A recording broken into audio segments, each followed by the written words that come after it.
there was a recording that was done last night, and this was shown on CBC television last night. And this was Dr. Ronnie Yearwood, and he was sharing his story and his, giving his viewpoint on what occurred at the Democratic Labour Party, of which he was president. And we know that he was expelled from the party. And one of the things that I promised you that I would do is to speak truth. And I know that the normal media, the media is not going to fact check anything like this. They're not. This will happen, and it will just go. If you watch a lot of the what happens in the U.S.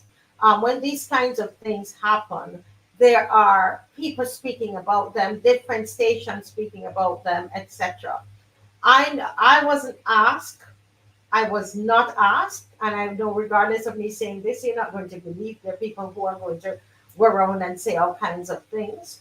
But I was not asked to do this. My very good friend, and I have to say my mentor, even Maxine McLean, did not know that I'm going to speak on this. Whenever I'm going to do anything like this, I don't tell her, because she's with diplomacy, and she's going to want to tell me, don't touch it, don't touch it, because and it's the spirit of the people in the DLP. They're not warmongering, and they're not. This is what I think from watching the spirit. They're not wanting to be combative. Honestly, that I mean, some people will be out in the media already. They're not doing that. They're not doing that, and they didn't ask me to do it. That's the truth. I'm telling you, loyal opposition. I decided, and I thought about it and prayed about it and discussed it with Dave. And I said, once again, I'm going to speak up, because they're not going to speak up. I'm going to speak up. And you might say, why don't they speak up? Probably it's not time yet, because they're so busy. They're busy with the water drive. Mr. Thorne is busy in the parliament yesterday fighting on our behalf when they're ready to change. They're doing the Sexual Offences Act, which we're going to be talking about, and how they're going to change certain laws to do what they want to do in Barbados. And he's fighting inside that parliament. Every time that he goes into parliament, he has to spend time to prepare. And he's a defender of the people of Barbados. So you don't want him to be having every time to he has to come out to address this and come out. The man is working on behalf of the people of Barbados. And something like this will be done, and it will remain there. And the good journalists that we have in this country would not, they won't touch it. They won't say anything. So I want to address a few things this evening. And I said I'm not going to spend more than, say, about 25-30 minutes on it. I don't want to spend too much time on it. As you see, we had a fantastic show leading up to this. And so I wanted to hear me. The second thing I want to say before I start to go through some things and to bring to our attention a few things. I want to say to us in the comment section, let's be civil. Let's be civil towards Mr. Yearwood. Okay? He has a right to speak, and we have a right to speak, and you have a right to speak, but we can be civil. All right? Because sometimes we, make your comments, but we don't have to, you know what I mean. When it pass a certain thing, we don't need to try to tear down this gentleman. What I'm here to do tonight is just to ask some questions and to put some facts out there for you. Facts. Okay? Now,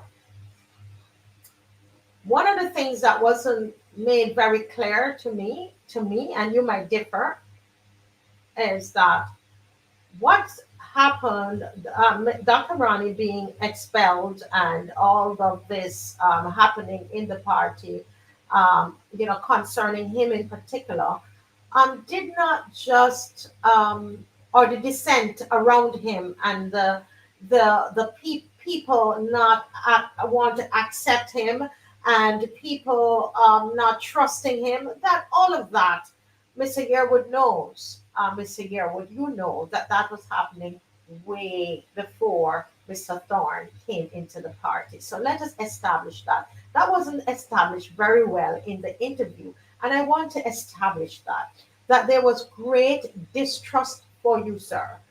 As when you joined the party and when you became president, there were quite a number of persons who did not trust you. And yes, they people voted for you, but after you started your tenure as president, there was a lot of concern and a lot of issues, and you know that as well. And one of them was that people thought that you were a plant from the BLP. And there were some things that you yourself did. I remember, I'm just going to mention just one tonight. And one of the things that you did, and I will get my phone here because, and I think people will remember, there's a gentleman who is almost 78 years old. Okay? And I need to get this phone charged. I realize that it's dying, but I want to, Dave will help me here. Um, a gentleman was trying to give you some advice as president. You remember that? Because I saw the discourse, I saw all of the discourse between both of you. And there was a disagreement on how the advice, you didn't, it seemed to me, just from reading, sir, that you did not believe that that was the best advice. This man is 77, going 78 years old. Well, he was probably 77 there. This was a clear 6 weeks before Mr. Thorne came in the party. And you cursed the gentleman, Dr. Yearwood. The same Dr. Yearwood sitting here, you cursed him. Okay? You cursed him, you called him the C word, and it wasn't cat. And you didn't call him a cow. Okay? You cursed him. So this is an elder, somebody who could be your father. You cursed him, sir. You called him the F word. Yes, you did. It's there. You used the S word, the F word, and you did not call him a frog.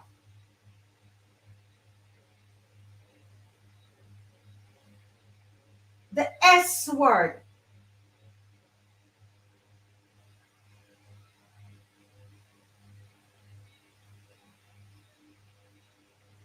And yes, you were voted in, and by yes, a lot of people voted you in. But there were. We have to be honest. There was some. Even yes, you're right in saying that a lot of people voted you in, but the people were somehow there was a lot of people who were disgruntled and they were not happy with your behavior. And this was one of the breaking points, sir, when you cursed this 77-year-old elder and that was passed around on Facebook, remember, and on YouTube and everywhere. If you remember that that happened, I wasn't one of those that passed it around. I just stayed out of it. Okay, that was important for us to understand, and that was 6 weeks before Mr. Thorne came on. I'm sure everybody doesn't know that you cursed the 77-year-old lawyer who was trying to give you some fatherly advice on what how you could handle a situation. He's trying to help you, and you just differ in views with him. But your method was to curse him, and I think that we need to, the reporter did not ask you those things, and so we need to bring those. And the reason I brought that up because I want people to understand. Yes, you were voted in by a lot of people. It is true, and that is true, sir. But a lot of people, they over time, they were very disgruntled with you. And that, you have to admit, had nothing to do with Mr. Thorne himself, who was not there as yet. The next thing that I want to do tonight, you made mention, sir, you made mention that police was called into, that police was called into on calling on the members. Listen to what you said. Police was called into the calling on the members. Sir, that is not true. That is not true, Mr. Yearwood. I understand you have the right to speak your mind and to speak what you believe is your truth. But I'm saying to you, the facts are not on your side on that particular issue. The police was not called in on the members. Think about it. It's not true. Now, what happened was this, and I'm going to read this to you, people. And this will just be one because I've read others to you. All right, so let me just read to you a couple things, and then Dave is going to get those letters for me ready. All right, okay. So,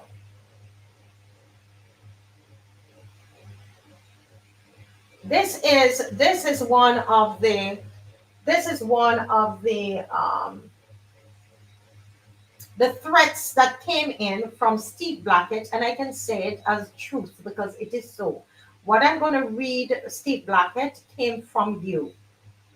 Okay, you were Ronnie's sidekick, and the strangest thing was that Mr. Yearwood, we didn't see in the public because you might have done it behind closed door, but we didn't see any reprimand of Steve when Steve sent out these things. We didn't see anybody reprimanding Steve. We didn't see you as president rising above all of that and reprimanding and bringing order and stability. We didn't see that. It wasn't to the public. It wasn't there. I don't know. Members can correct me if that was done, but to us in the public, we didn't see that, and that's why I'm going to say you never did it. What we didn't see, but I'm going to read facts here, okay, from Steve Blackett, from the person you sent it to, Steve. It says it is now too late to quarrel the unlawful and putrid act. You will all have to shoulder the consequences of the coming days because you did nothing to rein in the actions of the insurrectionists, fortify our constitution, and restore sense to our party. This is days leading up to the annual conference. And I want us to listen carefully. Yes? It says, if anything goes wrong over the next few days, the blood of the members will be on your hands. And the blood was in capital. The blood of the members will be on your hands. What does he mean by that? What does he mean by that, Mr.? What does he mean, Mr. Dr. Yearwood, sir?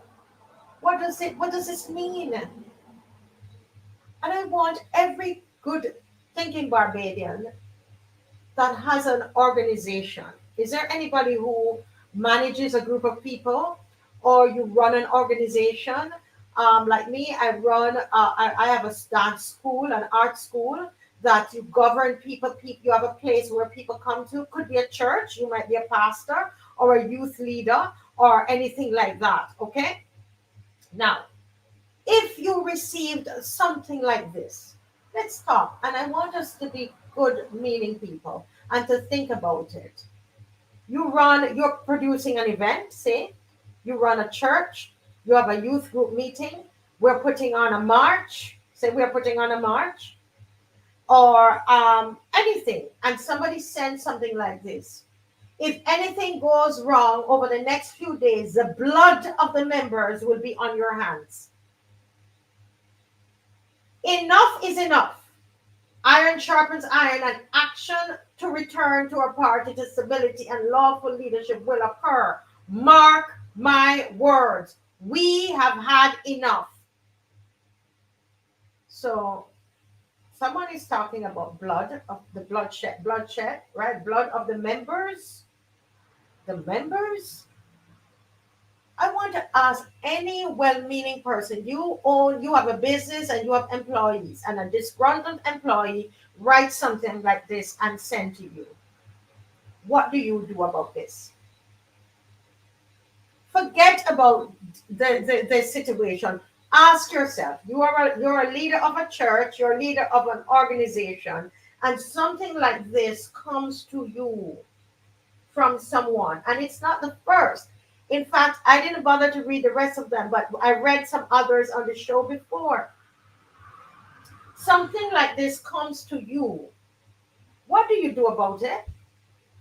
I'm waiting for a response in the audience. Somebody talking about the blood of the members of your organization will be on your hands. What do you mean? What would you do with something like this? You are a leader responsible for people. What would you do? I'm waiting for the response. I'll wait because I want us to have this discourse because I might be wrong. I might be, I know what I would do as a leader, but I want to know. Someone said they will call the law enforcement. Pedro Jemet said they will call the cops. Um, EZD said that they will ensure that the employees frisk every time they come to the thing because you would feel that something is wrong. Anybody would call for protection. Hmm. Okay. So you would take some measure because the reason you have to take those measures is because you are responsible for people and you're inviting people in a space and you're getting this kind of message over if anything goes wrong over the next few days. I've read others to you that said, and if others are listening to me, I was trying to get to see. I don't know if Miss McLean would send me some if she has or anybody that because I said she doesn't know I'm doing this. But if anybody has any more of those,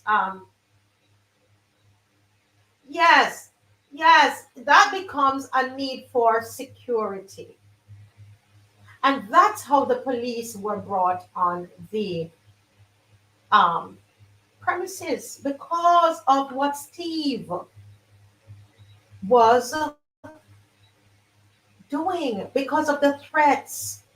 I want us to talk about it because, as I said, the DLP, they're not warmongering and they're not going to do it. They're not going to do it. So, you know, um, the other journalists are not going to do it. I have nothing to lose. I have nothing to lose. Do what you want to do. Say what you want to say about me. It's not going to matter to me because it's going to be all lies anyway. To do what you want to do, you will have to call the police. You would have to seek, somebody says seek legal advice and so on. And I can tell you, I'm not going to tell you the name of the person who this was sent to, but I will tell you that they handled it very much better than I would. So for me, in addition to calling for police protection, I would also turn over the name of the person to the police who sent it and for them to go and give them a visit. But they didn't do that. They said, "This is our comrade." That's what you kept. What I was told. This is our comrade, and they did not do that because, as I said, that's not the spirit of the DLP. That's not how they operate. So they did not even turn over the name. Right? I am telling you the name of the person because it's the truth. They can't sue me for defamation. It is the truth. I have it here. You said it. You wrote it. Yeah. So it is important. It was important that those leaders make a decision that they were going to invite the police. We've been on the show, right? We've been on this show, and on the show, people have written in the comment section that what they're going to do whatever to us on the march. You know what we did? There were people here, loyal opposition, took the pictures of what was said and we sent them to the police. Why did I do that? Because we have people, we're taking people out there, and therefore we have to call the police. And so, Mr. Yearwood, the truth is, police was not called in on the members.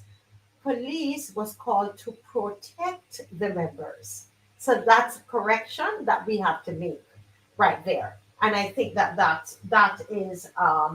is important, because the members said that they were afraid, because some of these threats were put in chats with a lot of people. Mr. Blackett did put some threats in the chat with a lot of people.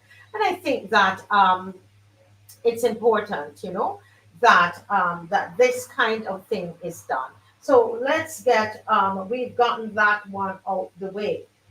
Now, let's get to the letters. So the first set of letters I want to go through, the first two I'm going to go through quickly because we went through those already.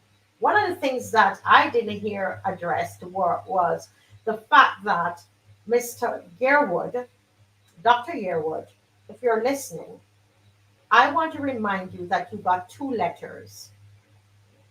Yes, sir, you got two letters.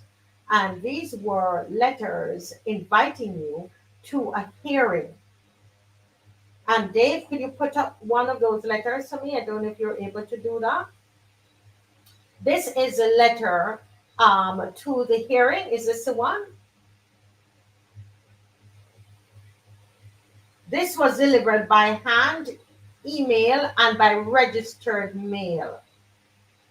And Mr. Yearwood, as you can see, put up the one where he was requested to the hearing. Is this the one, Dave? Is this the one? I can't, excuse me? Is this the one where the person, where he was invited to the hearing? Okay, so let's put up that one, right? All right, so, okay, let me make sure that you have that one. It's important. So we need to look at these letters, because as I said, these are things that the journalists, they're not going to do it. They're not going to do it. I know that there's some of them I've spoken to, they know what the truth is on this, but they are refusing to do anything because nobody wants to get involved. And I am choosing to get involved because I think it's very important. So Dave, they are coming to you as right now. So this let me see. If this goes bigger, I can probably see if this is it.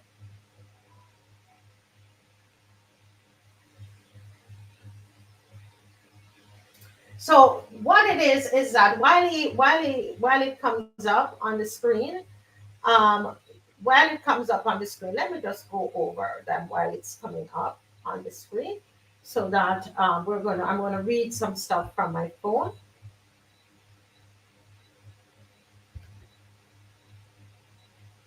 Okay. And this letter was the 20th of May, by hand, email, registered mail, and it was sent to the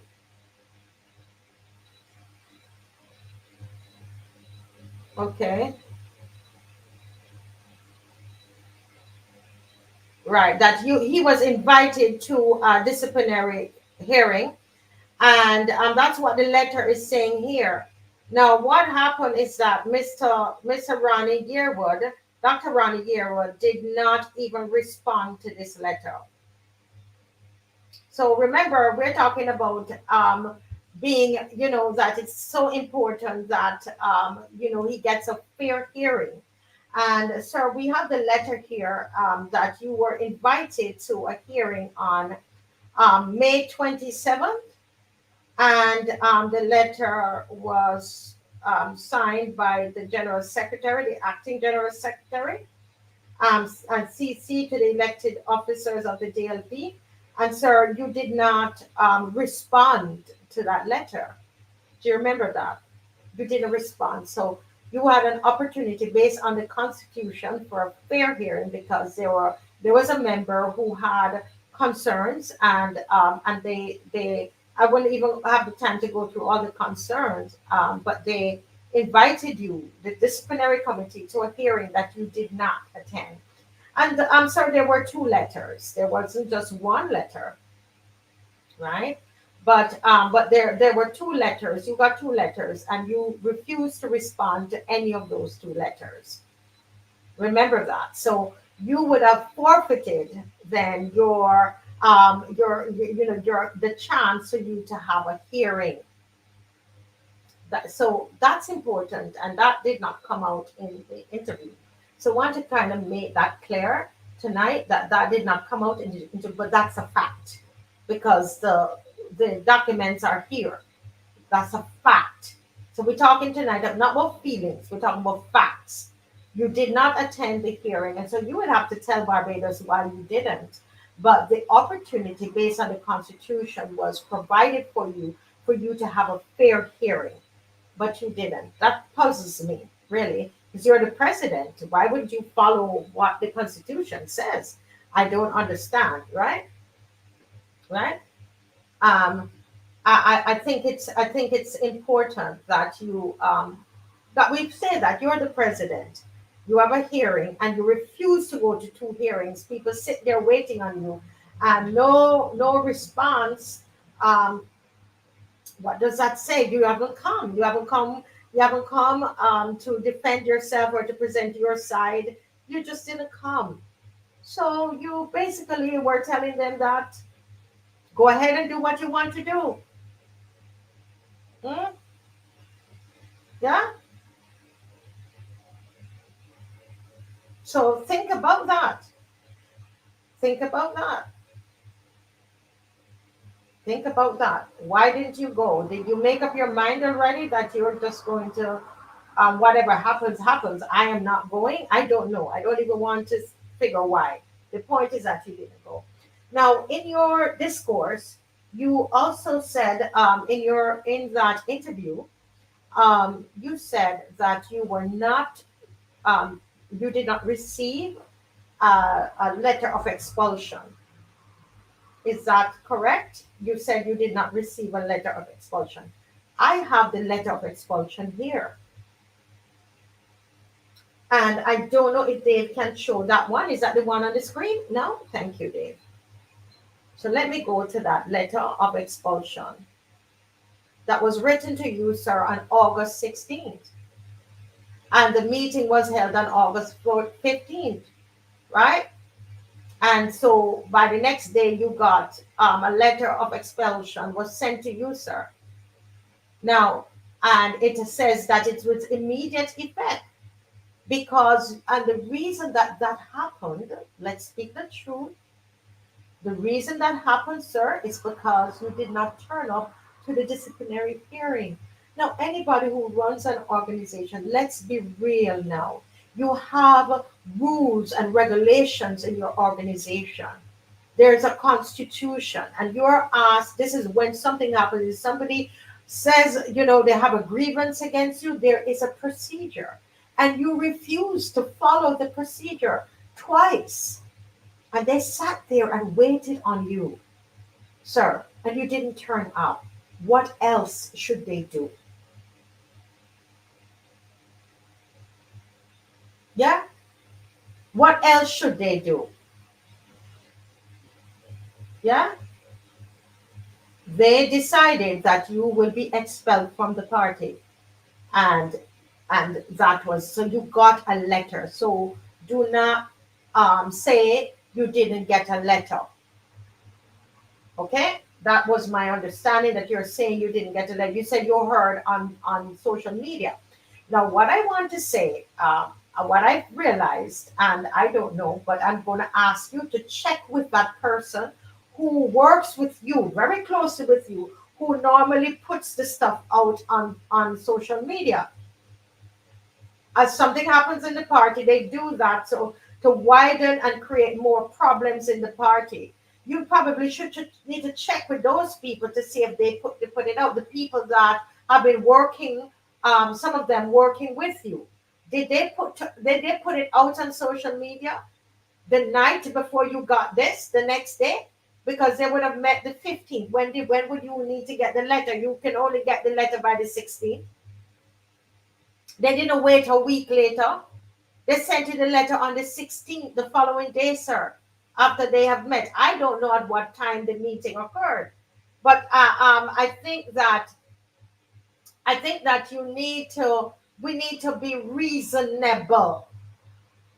Be reasonable, sir. Be reasonable. When let's be reasonable. So when you did not, let me just explain something to you, Mr. Dr. Yearwood, and I think you know this too. You're a learned man. I think you know this. You're quite educated. You didn't go to the hearing, sir. You didn't go. You didn't follow the procedures. So you would have to be expelled because you didn't follow it. You didn't do it. So you were expelled. There's a next. Let me just check. There's another letter here. And this is a letter. Since we're on letters, I'll continue the letters. There's another letter that was sent to you, and I'm saying to you, you are a lecturer of law at the university. Um, you have led other organizations, etc. You are an educated person, and I want to say this directly to you tonight. I'm going to read this letter, and this letter has to do with the property of the DLP.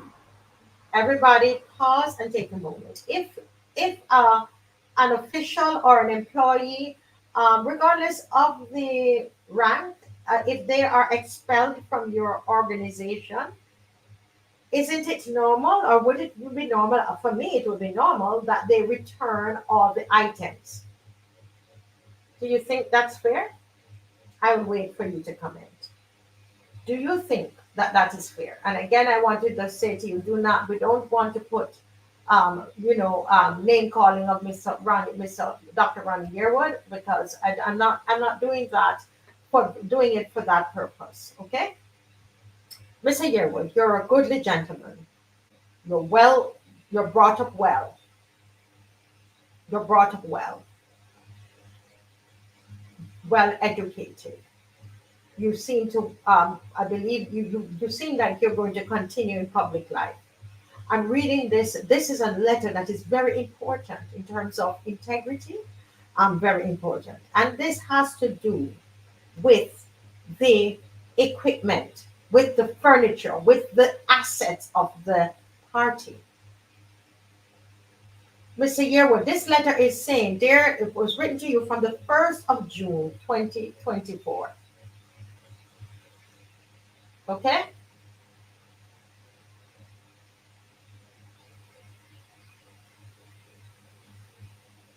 They're asking you for all of these items to be returned, and they have not been returned yet. Is this true? Do you have these in your possession? Or do you have people who have them in your possession? 4 laptops, 3 desktops, and it has a description there. 1 cell phone, and the number belongs to the DLP office.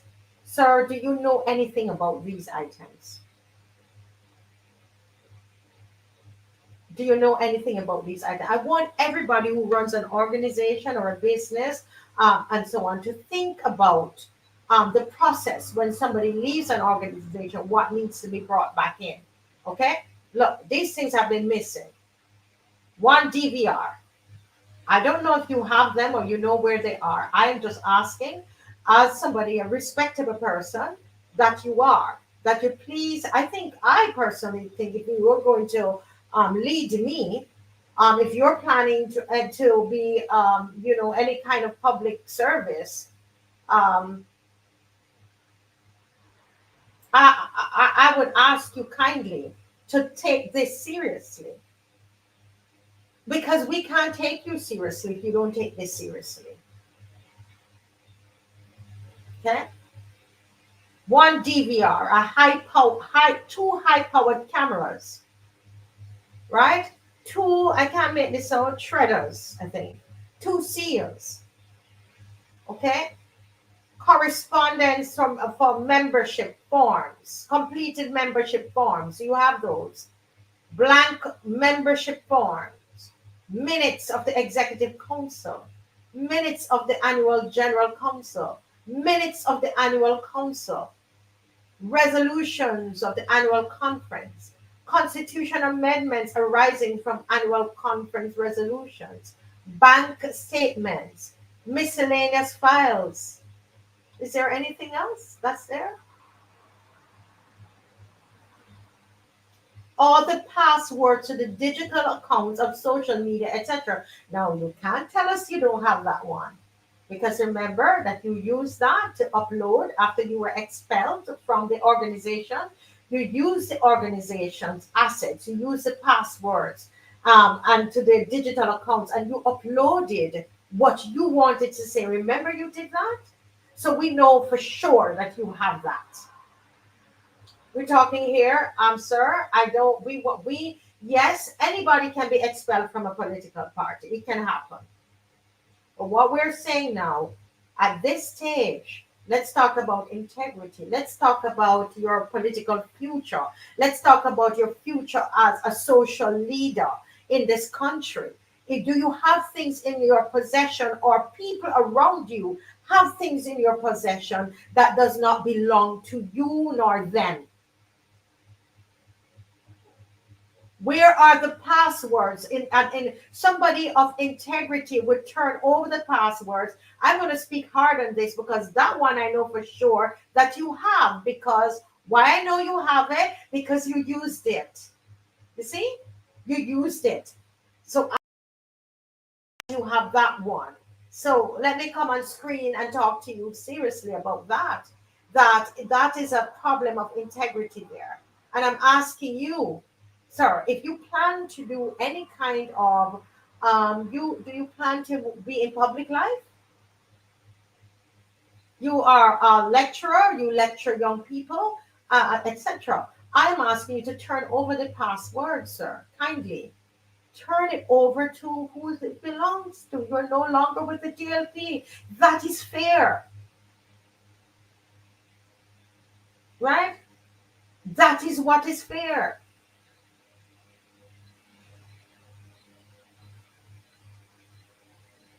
That is what is fair. And then there is what God is it branch registers? Let me make this bigger so I can understand, because I don't want to be, is that registers? Branch registers. So all of the administrative stuff, they are alleging that you have. One that we know that you have are the passwords to the digital accounts that you have. And that's where the problem is, because we're having some integrity challenges there with you. And I believe that, anybody can change. And what happened there, you might have had a bad experience at the DLP. You could go and do something somewhere else. But what we're saying, sir, is that if you don't address this that was written to you from months ago, there's a problem. You're telling me something about yourself that I don't know. I didn't know otherwise. But that's not a good look. That's not a good look. I know for sure you have the social media passwords. You do. And someone of integrity would turn it over. You would. Okay? You would turn it over. Yeah. So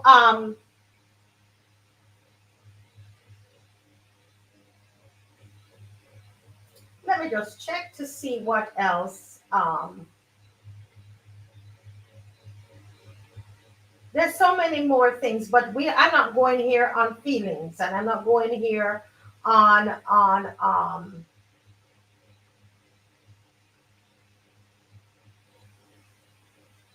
right? I'm not going I'm just dealing with facts, things that you stated and things that you omitted, right? Things that you stated and things that you omitted. Okay, that's what I am dealing with tonight. Okay, things that you stated that things that you stated that were incorrect and things that you omitted, and if they would be omitted, I don't know why. You would have to figure that out. And so that's let me just check my notes here to see if there's anything else that I want to say and want to set right. And hopefully, I don't have to do this again. I really don't want to have to do this again. One of the things I personally want to ask you, I want to ask you something, Mr. Yearwood. Um, when I researched this and I went there the Sunday, I was told that one of the reasons that the police was called again on the Sunday because um, it was said that you decided to take up an occupation in the Democratic Labour Party of headquarters. You decided that you were going to camp in. In fact, I had I can't remember if I had the picture of someone sitting in the doorway and you decided to order food. You were not leaving. They were ready to lock up the um, acting general secretary was ready to lock up the building. Do you remember that? Did that occur? And you decided that you weren't leaving. This was the night after you guys went in and disrupted the meeting. Remember, the meeting was disrupted on the Saturday, and then you guys went in, stayed, on the property, and decided you weren't leaving. Once again, they had to call on the police, who was actually there to get the police had to get you out. You remember that? Because I don't know why, but you were planning. Seeming it could be, again, this is just what I'm thinking. This is not any fact here. The fact is that you were blocking the doorways so that they could not lock the doors. You remember that, right? So that's a fact. My thing is, why were you doing that? Why were you doing that?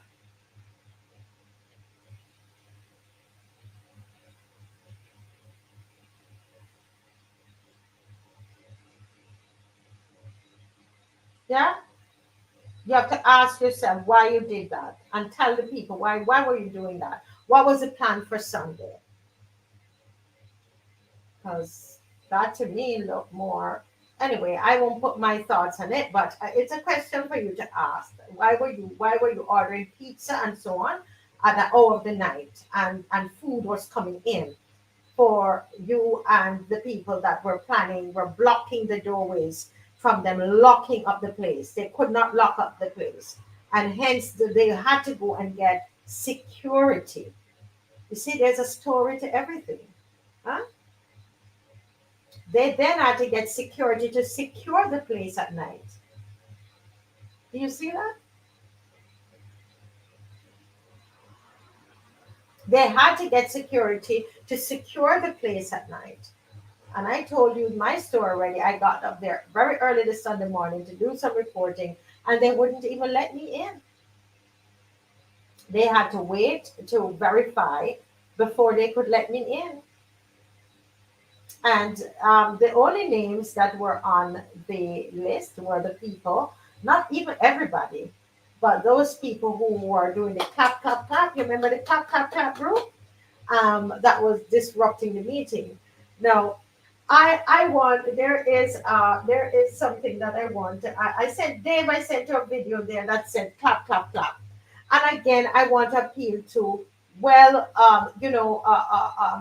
decent-minded people, people who are leaders. Some of you are here. You run organizations. You understand Colin Roach. Good night. You understand the law. Kamar, you're into business. A lot of people here. You understand the law and you run organization. You're running a meeting, and this is happening in the meeting. Dave, can we show that video? It should be in your WhatsApp. It says Ah,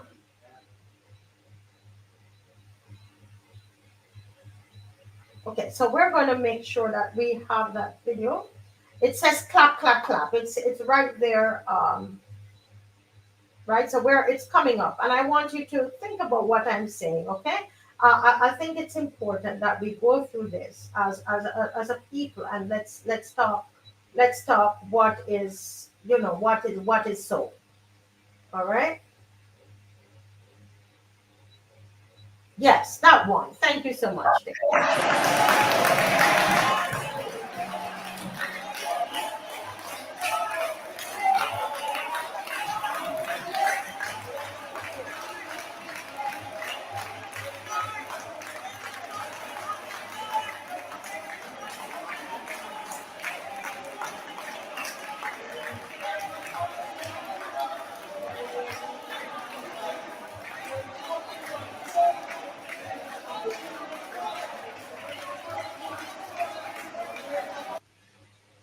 Okay. Now, what I want you to leave it there, Dave. Thanks, Dave. What I want you to think about, those of you again, those of you, I want you to think about it. You are running a meeting. How many of you run a meeting at your work, at church, wherever? Okay, and you are running a meeting, and this is happening in the meeting.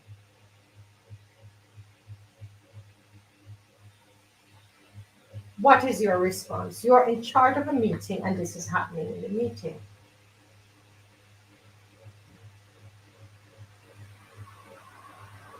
Ask yourself a question. What do you do? Is this something that should be allowed in a meeting? There's a protocol and there's a way. We are adults. If something is happening in a meeting, there's a way that um we went through it all on here about the Roberts rule and so on. All of that is there, and this would not be the first that they have had this, because later on, even on Sunday, they had a heated discussion on Sunday, when they're dealing with the finances and so on. And but they were doing it in an orderly way, disagreeing. There was no need for anybody to come in, no police to be called in or anything. Okay. Now the police was already there, Mr. Ronnie. You know that too. Remember, we established the police were on the property because the members needed to feel protected because of the threats that were coming through Steve through Steve. Okay, so the threats were coming, so the police was already there. So what they did was ask the police to have them to bring order.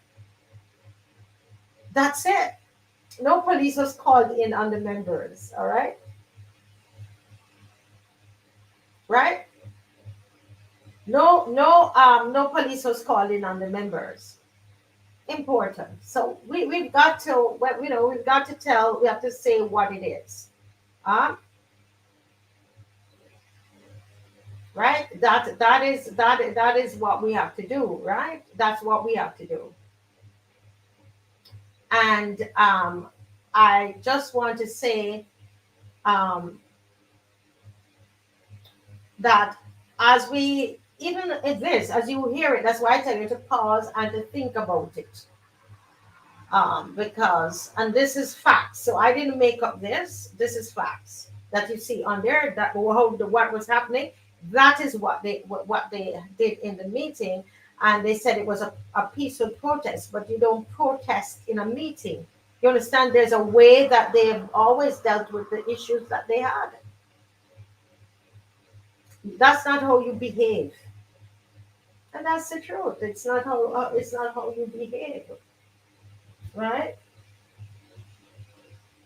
And the last thing that I will say on this is to, and this is me now asking the question, and I'm going to be upfront and let you know that I was commissioned to do a short film on the life of Ronnie Yearwood, and I did it. And he has a very compelling story of how he grew up, and so on. And and he did well in making something great of himself. He has a great family. his mom and his aunts and so on, and they're wonderful people. I met them, and we were there at Alexander School, and I did a documentary, a short documentary on him, because I was asked to do that, and I did that. So I want you to understand that I'm not a hater of um, Dr. Yearwood. I did a documentary. I was asked to do it, and I did it. Me and my family, my husband and son, and we went and we spent, I would say, a whole day with Mr. Yearwood, Dr. Yearwood, and we filmed and we got edited, and we really, really liked it. You know, so I just want to say that. And one of the things I learned of doing that um, documentary that always was at the back of my head. Do anybody knows that Dr. Yearwood was at one point the chairman of the board at Alexander School? Does anybody know that? That he was chairing the board at Alexander School? The big question I think I'm going to leave you with, not, I don't know the answer to this. It'd be interesting to know why he was removed as chairman of the board at Alexander School. That's something that I am looking into. And if I do anything else on Mr. Yearwood, it will be on that. Because I'm curious. I was curious since that time. Why was it that he was removed as the chairman of Alexander School? That's an interesting one to take a look at. Okay?